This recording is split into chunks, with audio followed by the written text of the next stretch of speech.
Assalamualaikum warahmatullahi wabarakatuh. Saya Jidan Fikr An-Nabil. Di sini saya akan menjelaskan bab 7 tentang materi jaringan nirkabel atau wireless.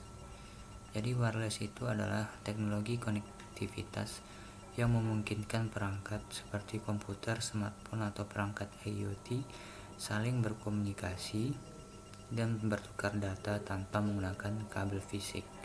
Sebagai gantinya, jaringan ini memanfaatkan gelombang elektromagnetik sebagai media transmisinya. Di sini teknologi ini mendukung perangkat dari smartphone hingga IoT dan menghemat biaya instalasi kabel. Contohnya itu terminologi, ada bandwidth, SSID, BSSID, hotspot, ISM band. Itu keunggulannya yaitu instalasi mudah, akses dari mana saja, koneksinya konstan, dan teknologinya ada WiFi, Bluetooth, RFID, WiMAX. Di sini ada wired vs wireless. Kalau wired bandwidthnya tinggi dan stabilitasnya tinggi, kalau wireless mobilitas dan lebih fleksibel. Selanjutnya ada terminologi dan standar WiFi. Jadi terminologi dan standar WiFi-nya adalah istilah penting yaitu GSM, bandwidth, access point, BSSID, hotspot, ISM band, dan ada association, SSID, OFDM, MIMO, OFDM, DSSS, FHSS. Jadi evolusi dari standar WiFi ini yaitu ada standar 802.11.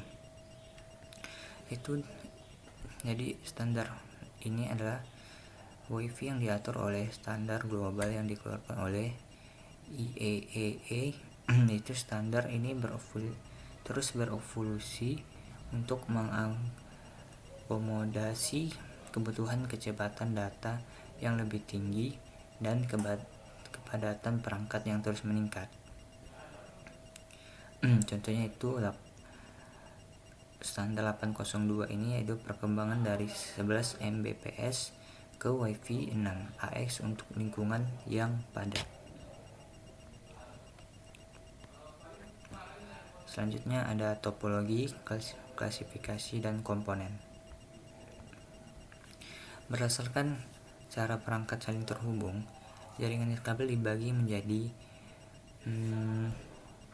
dua topologi utama, yaitu ada topologi ad hoc IBS atau IBSS, Independent Basic Service Set. Hubungan ini langsung peer-to-peer antar perangkat tanpa melibatkan perangkat perantara seperti access point atau router. Topologi ini bersifat biasanya sementara dan digunakan untuk kebutuhan darurat atau transfer data cepat antar dua perangkat terdekat. Jadi yang ada yang kedua yaitu topologi infrastruktur, di mana topologi ini terpusat di setiap perangkat yang terhubung terlebih dahulu ke sebuah access point untuk bisa komunikasi satu sama lain atau mengakses internet. Ini adalah standar yang digunakan untuk di rumah, sekolah, dan perkantoran. Selanjutnya ada komponennya. Komponen ini adalah router, gateway, repeater, USB adapter, antena dengan jenis-jenisnya yaitu omnidirectional, parabolic, dan Yagi. Jadi klasifikasi areanya ini ada beberapa area yang dicakup, yaitu ada WPAN atau Wireless Personal Area Network. Jangkauannya ini pendek, contohnya yaitu Bluetooth untuk TWS atau transfer file ponsel. Yang kedua ada WLAN, Wireless Local Area Network atau WiFi, yang dimana cakupan area ini yaitu lokal, yaitu rumah, gedung, contoh utamanya adalah WiFi. Yang ketiga ada WiMAX atau WiMAX, yaitu jangkauan skala kota, contohnya teknologi adalah WiMAX. Yang terakhir adalah WiWAN. WiWAN ini adalah Wireless Wide Area Network. Jangkauan ini lebih besar yang mencakup luas lintas negara atau benua menggunakan jaringan seluler, yaitu 3G, 4G, dan 5G. Selanjutnya ada web cara kerja dan kelemahannya. Web ini adalah wired equivalent privacy. Jadi web inilah cara kerjanya, yaitu menggunakan algoritma RC4 dengan initialization vektor 4 yang hanya berukuran 24 bit. Karena 4 ini sangat pendek, kuncinya akan berulang dalam waktu singkat. Akibatnya, peretas dengan mudah mengumpulkan paket data dan membongkar ketasan di WiFi hanya dalam hitungan menit menggunakan alamat seperti iCrack atau NG. Yang kedua ada WPA atau WiFi Protect Access, diciptakan sebagai solusi sementara untuk menambal kelemahan dari web ini dengan memperkenalkan protokol TKIP, Temporal Key Integrity Protocol, yang mengubah kunci enkripsi secara dinamis.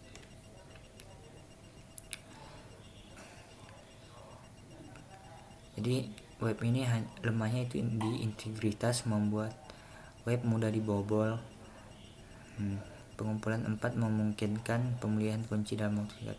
Jadi web ini direkomendasikan untuk penggunaan modern atau dengan menggunakan WPA 2 atau WPA 3.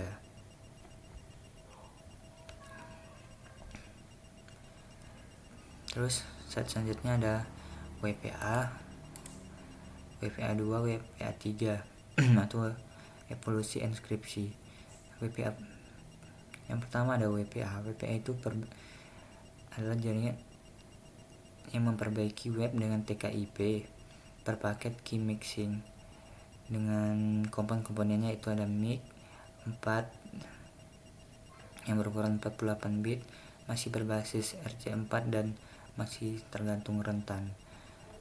Yang selanjutnya ada WPA 2. WPA 2 ini sudah menggunakan AES plus CCMP, mode personal, PSK, dan enterprise radius lebih kuat, namun punya celah seperti crack. Yang ketiga ada WPA 3, yaitu standar keamanan yang paling modern saat ini. WPA 3 ini membawa fitur simultaneous authentication of equal, itu SAE. Jadi WPA ini kebal terhadap serangan dictionary attack atau tebak kata sandi secara massal, dan menyediakan forward secrecy untuk melindungi data masa lalu, meskipun kunci enkripsi saat ini mungkin bocor. Di slide selanjutnya ada metode autentikasi WiFi. Yang pertama ada open system. Jadi open system ini prosesnya cepat, dari probe ke authentication dan terakhir tahapnya itu ada association. Tidak memverifikasi identitas, cocok untuk hotspot publik saja. Jadi open system ini hanya cocok untuk hotspot publik. Yang kedua ada share key. Jadi share key ini challenge respon berbasis web, lebih aman dari open system namun masih rentan karena kelemahan webnya. Yang ketiga ada centralized atau radius 802.1x, yang dimana API meneruskan EAP ke radius. Autentikasi terpusat mendukung sertifikat, ideal untuk enterprise. Perbandingannya itu adalah open lebih mudah, share key bergantung pada web atau keamanannya, dan centralized paling aman dan scalable. Dan selanjutnya ada praktik keamanannya dan implementasi. Inventaris perangkat dan gunakan heat map untuk penempatan HP optimal, hindari logam cermin dead spot. Yang kedua ada pasang di langit-langit posisi sentral, dilindungi fisik. Yang ketiga adalah nonaktifkan SSID broadcast jika cocok, gunakan enkripsi WPA2 atau WPA3 dan parse kuat. Yang keempat adalah matikan VPS, ubah kredensial default, aktifkan firewall dan pembaruan firmware rutin. Yang terakhir adalah gunakan jaringan tamu atau GWS dan segmentasi serta monitoring WIDS atau WIPS untuk deteksi logi AP. Dan slide terakhir itu ada pencegahan serangan dan alat pendukung. Yang pertama ada melindungi dari WPA cracking. Jadi cara melindungi WPA dari cracking itu ada menggunakan WPA3 atau WPA2 Enterprise dengan menggunakan password yang kuat, deteksi DOT dan matikan WPS, dan gunakan ganti password secara berkala. Yang kedua ada alat keamanannya. Di sini ada alat keamanannya, ada acrylic atau InSS Hider itu untuk alat keamanan heat mapnya. Yang kedua ada Kismet atau Wireshark, itu alat untuk monitoringnya. Yang ketiga ada iCrack NG atau alat untuk mentesnya. Yang terakhir ada Nagios atau JBX, itu monitoring infrastrukturnya. Terus cara yang ketiga untuk mencegah serangannya ada strategi berlapis, yaitu dengan menggabungkan enkripsi yang kuat, autentikasi terpusat, segmentasi jaringan, dan kebijakan administratif dan edukasi pengguna. Jadi kesimpulannya ini adalah evolusi dari web. Yang pertama dari web, karena web ini belum tergantung aman sekali, jadi dibuatlah WPA untuk mencegah password bobol dari web ini. Setelah ada WPA maka muncul WPA2.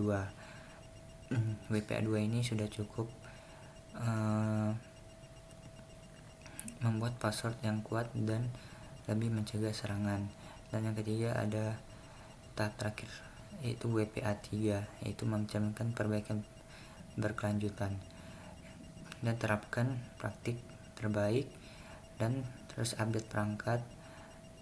Dan selanjutnya dan dilakukan audit atau pentest secara berkala. Jadi itu saja yang dapat saya sampaikan. Lebih kurang saya mohon maaf. Assalamualaikum warahmatullahi wabarakatuh.